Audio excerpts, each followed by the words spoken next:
They're coming! They're coming! Men sprinted past Katsuhiro's position. They were on the outside of the rampart line in full view of the enemy, but didn't seem to know or care. The noise alone was enough to frighten a man out of his wits. The palace's peripheral shields were giving out, allowing the enemy munitions to strike the earth. Attack craft strafed the outworks on their way to the walls. Destroyed, the enemy ships were as much a danger to the defenders as they were flying, crashing down and cartwheeling over the muddy ground before exploding. The carcasses of landing craft, many on fire, hid the plain. Others poured out an endless stream of hateful creatures that ran at the parapets. Gunfire from the walls scythed them down by the thousands, but they came on, replenished by more ships and more, landing among the wreckage of those downed earlier. Debris rained from the sky constantly, a hail of grit and metal splinters that pattered off Katsuhiro's helmet, some big enough to kill a man. A hand gripped his arm, pulling him back from the parapet edge. Hold the line! A veteran in full uniform grabbed him and spun him around. That way! That way! The man slapped him hard. In his dirty face, his eyes seemed big as saucers and full of fear. 3 lines! Make 3 lines! Jainan had found a handful of veterans like himself, and they kicked, swore, and shoved the conscripts into 3 wavering ranks, stretching behind the 3rd and 2nd rampart lines. Katsuhiro couldn't keep his eyes forwards. His head rolled around on his neck of its own accord to look out at the plain, as if some perverse part of him was drunk on the destruction and wanted more. Bastion 16's guns were turning from the front, pointing right at him. 3 lines! 3 lines! Screamed Jainan. 3 lines, damn you all! Get your guns up! Whistles shrieked impotently over the boom of guns. A few more routers were racing across the firing ground between the 3rd and 2nd outwork rings. When they encountered Katsuhiro's company, they shoved their way through, spreading consternation. Some of them were caught, slapped, turned about. One cannoned right into a veteran, knocking them both flying. The fleeing man was up first. Stop! Stop! Shouted the veteran. The runner sprinted on. Katsuhiro heard the rasp of metal on leather as the veteran pulled out his las pistol, sighted down the barrel, arm straight, and dropped the man with a single shot. Any one of you cowards runs like him, you'll die the same. Now 3 lines! Another company was running up, this one a little better disciplined than Katsuhiro's own, with a 3rd on their heels, enough to fill the space between the 2 outermost defense works completely. All of their officers were shouting, whistles blowing, voxmeters blaring. The fleeing men petered out. A sparkle of crossfire was working its way down the killing field towards Bastion 16, as soldiers on the 2nd line fired on the enemy who had overwhelmed the 3rd and were advancing down the gap. A dark mass was moving towards Katsuhiro.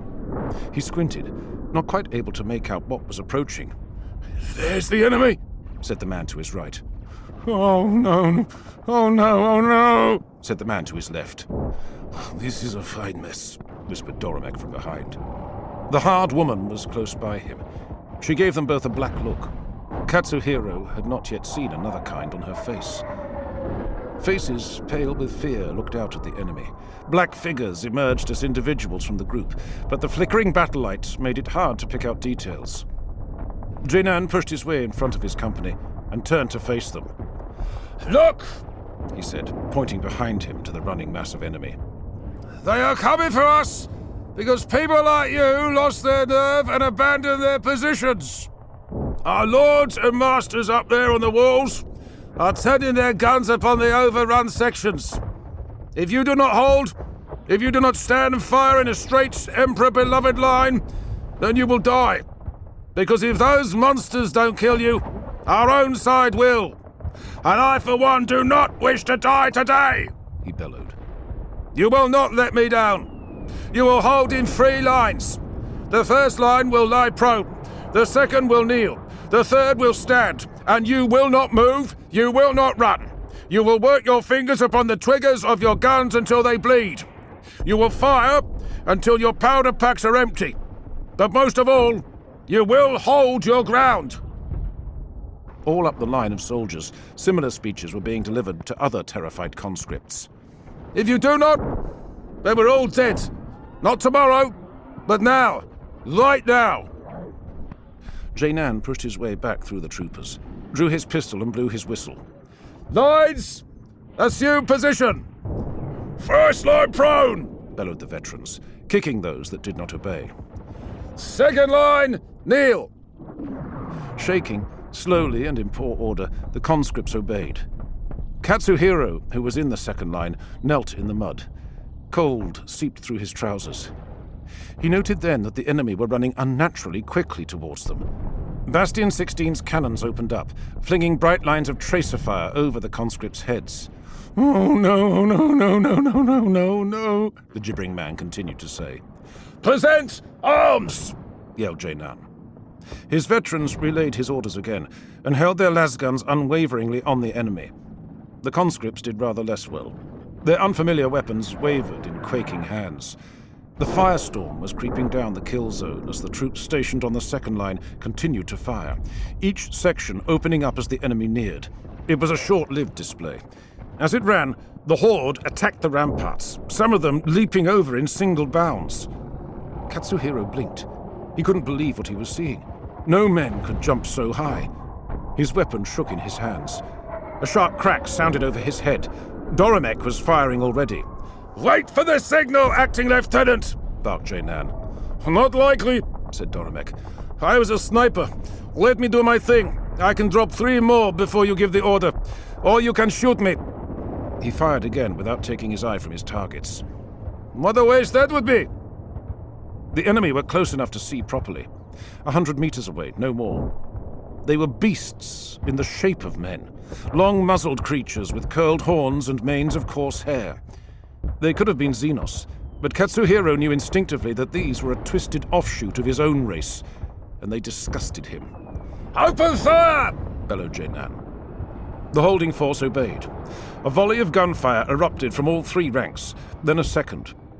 Raggedly at first, then with greater coherency, the regiment put out a torrent of las beams in time to the shriek of whistles. 5 volleys, then the enemy were upon them. Each of the beasts took 3 or 4 shots to put down. Goat-headed monsters leapt up and crashed down among the men, their hooves stamping heads flat, their primitive bludgeons smashing bones with every swing. Promptly, discipline broke down. The line wavered, then collapsed. Those who fled were laid low as they turned to run. Those who fought were barged aside, cast into the dirt, gored and smashed. Katsuhiro found himself face to face with one of the creatures. Its mouth sported sharp tusks alongside flat grazer's teeth, all slicked with bloody foam that dribbled down its face and off its wispy beard. Its eyes were wide, wild, but human-looking, among the only features it had that were. Sharp horns jutted from its forehead, slathered in gore. It snorted at him and swung its maul. There was a split second in which Katsuhiro could react. One side of it was death, on the other, life. Deep inside Katsuhiro, something gave way like a dam. A flood of rage swept aside his passive former self. Launching himself from his kneeling position, he rammed his bayonet into the creature's gut, shouting into its face as he did. The creature fell backwards, voicing a wordless, agonized scream, halfway between a human cry of pain and an agonized bleat. Katsuhiro leaned his full weight on his las rifle, twisting the weapon about as the mutant howled and clawed at the gun barrel. Its head shook, a fat blue tongue flapped out of its mouth, and it was dead. Katsuhiro yanked out the blade. The mutants were slaughtering the conscripts. A beast man ran at him, hands held out to throttle. Katsuhiro brought up his gun to fire, but the thing's head disappeared in a mist of blood and bone that splattered across him and stung his face. The lines of men were thoroughly disrupted and pushed back from where Katsuhiro stood, leaving him isolated. Smoke from burning void ships occluded the field of battle. The fur of the beast things had caught fire from the heat of the las beams, so that some of their dead were ablaze, putting out greasy blue flames. Combatants leapt into view and were stolen away again by the fog of war. Blue and red las lights blinked through the murk, sometimes nearly hitting him. He walked backwards, alert, searching for his own kind. Strangely, he was not frightened. His body sang with adrenaline. A sheet of smoke rolled back like the curtain of a proscenium, revealing a bloody play. The conscripts were pushing back against their foes, whose number, despite their hardiness, had dwindled. More fire came in from the second line, cutting into the rear of the mutants. But more were on their way. A heart-stopping wail cut through the broom. Giant shapes lurched through the smoke, bursting through it, and suddenly there were other things pressing the line of men. Huge mounds of quaking flesh that shuddered forwards on twisted legs. They were as slow as the abhumans were fast, but seemingly impervious to lasfire. Behind them, pairs of savage men herded the things forwards. Half wielded arc whips, crackling with electric force, sweeping them about their heads to crack against the shambling creature's flanks. The others worked chains, whose hooked heads were buried in the creature's flesh. One of the things lumbered into a knot of men, where it flailed at them with a multiplicity of freakish limbs. Skinless arms shot from sucking apertures, spined with hooks and claws that ripped at flesh. A man was snatched up by a barbed tentacle, whirled about and hurled away with a cry. Men screamed desperately as it coughed wetly and vomited acidic bile to blind their eyes and melt their skin. These new foes defied description. The first wave had been mutant abominations, but their form was stable. They were of a type. The things facing them now were nightmare composites. They made no sense to look at. They were not xenos or laboratory beasts, but chimerical horrors made of disparate body parts carelessly stuck together. Their physiognomies should not have allowed them to live, but live they did, and move, and kill. They were all different, united only by their complete disparity of form and the horror it kindled in Katsuhiro. For these things, too, were of human stock. Human heads lolled on boneless necks. Human eyes peeped from fanged orifices. Human tongues screamed lunacy from multiple mouths. A wailing monster came past him. Katsuhiro stumbled backwards out of the way, managing to fire, but though his beams did no more than brand its skin, it felt the hits, for its single furious eyes swiveled to look upon Katsuhiro, and its course changed to approach directly. One of the thing's handlers saw him, and flashed a grin full of metal teeth. He too was deformed, another mutant, albeit of a less gross sort. He yanked hard on his cruel reins, causing the beast to howl from a dozen mouths and increase its speed. A lasbeam flashed past Katsuhiro, taking the handler in the face. He fell, dragging at the chains and causing the beast to turn to the side. The second handler extinguished his arc whip and ran forwards to disentangle his comrade from the chains. A second las round smacked into his thigh, and he swore loud enough for Katsuhiro to hear. The beast heard too, turning immediately on its injured tormentor. A vertical slit opened bloodily down its front, exposing quivering teeth and a writhing knot of tentacles. These darted out, snatched up the handler, and dragged him whole and screaming into its gullet. At that moment, the hard-faced woman moved in to attack. She moved so fast, Katsuhiro didn't recognize her. Only when she slowed to step on the mutant's swollen foot and launch herself up did he see who it was. She tossed something into the beast's mouth, a grenade, Katsuhiro realized a moment later, and kicked away from its chest, her foot narrowly missing the mucus-dripping maw. The creature moved with surprising speed to catch at this new morsel, but the woman was away. The grenade exploded inside the mutant, rupturing its flesh and sending it into keening throes. It was mortally wounded, but still lived, flopping around in pain, thrashing its limbs with deadly ferocity. The dead handler whipped around on the end of his reins. Katsuhiro shouted and discharged his gun into the thing's single eye. It exploded with the first hit, but he did not stop firing until the mutant was lying on the ground, body heaving its last. He stared at it. He'd never seen anything like it. He had no idea things like that even existed. A hand caught his upper arm gently. "Nice job," said Doromek. "It's time to get out of here." Oh, did you see that? "See what?" said Doromek. The woman. She did this. She killed it. Engines grumbled behind the combatants. Large shapes were heading through the smoke. "You know," said Doromek, "it really is time to get out of here." Whistles blew far back towards Bastion 16. Officers and their veteran bullies were shouting for everyone to retreat. The surviving knots of infantry gladly obliged, making way for 3 huge tanks coming to the battle. Anti-personnel weapons in sponsons tracked down to draw a bead on the enemy, their targeting augers shining red in the battle smoke. Without realizing it, Katsuhiro was running, following Doromek and the stream of men falling back from the attack.